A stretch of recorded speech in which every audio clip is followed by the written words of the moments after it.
इस रक्षाबंधन की क्या आवश्यकता है, क्यों इसको हम मना रहे हैं।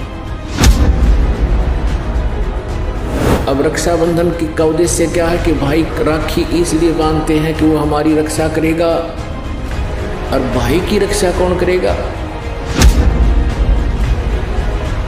हम सब का रक्षक कबीर साहब है। कबीर परमेश्वर पूर्ण ब्रह्म परम अक्षर ब्रह्म। ये इस तरह के जो रीति रिवाजें हैं ये हमें पीड़ित करने के लिए है, हमारे को एक दूसरे से दूर करने वाली है। पुण्यात्मा परमात्मा को पाने में ये जो हमारी रीति रिवाज हैं ये भी बाधक हैं।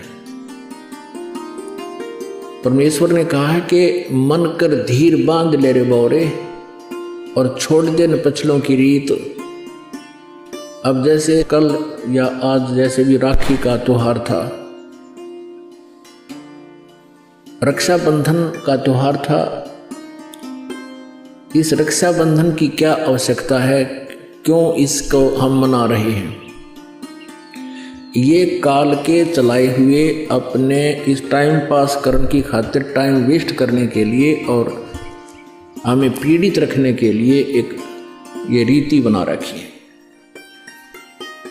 अपुणात्मा इस ज्ञान से परिचित होने के बाद हमारी आंखें खुल जाती हैं और जो समझदार बच्चे हैं वो इस बात को स्वीकार कर लेते हैं कि संत जो कहते हैं परमेश्वर का आदेश होता है, तो फिर वो स्वीकार कर लेते हैं, फिर वो समाज की नहीं मानते हैं। एक बहन ने बताया कि जी उपदेश लेने से पहले मैं राखी बांधने के लिए अपने भाई के वहाँ घर गई। वही रक्षाबंधन का दिन भाई की इंतज़ार कर रही थी। दुर्घटना के अंदर भाई की मृत्यु होगी, उसका शव आया, टक्कर मार मार कर रो रही थी। अब रक्षाबंधन का उद्देश्य क्या है कि भाई राखी इसलिए बांधते हैं कि वो हमारी रक्षा करेगा, और भाई की रक्षा कौन करेगा। हमारा रक्षक कहते हैं, जो रक्षक है उसको हम भूल चुके हैं। हम सब का रक्षक कबीर साहब है। कबीर परमेश्वर पूर्ण ब्रह्म परम अक्षर ब्रह्म।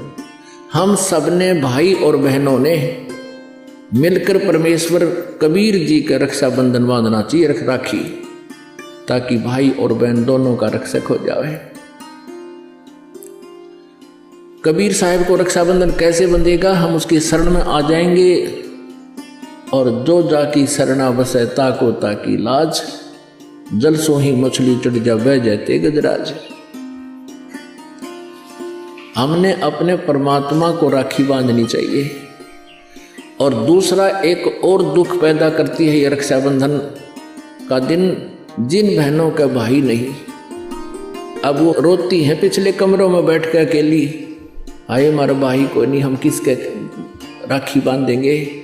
कोई चाचा के, कोई ताऊ के, कोई मामा के भाइयों की मुंह की तरफ ताकेंगे हैं, और फिर वो न सोचेंगे या पैसे लेने की मारी यहाँ आ जाती है, चाहे ना कहें पर अंदर में ज़रूर अवश्य होगा, ऐसा होगा। और हमने ऐसा ना करना है। हमने अपने ऊपर कर्जा नहीं चढ़ाना किसी का। तो इसलिए हमने रक्षाबंधन का त्योहार कैसे मनाना है, परमात्मा का नाम ले लेना है। और फिर ये 10वां दिन यहाँ त्योहार होता है, सत्संग होता है, इसमें आकर के हमने इस परमात्मा के ज्ञान को सुनना है।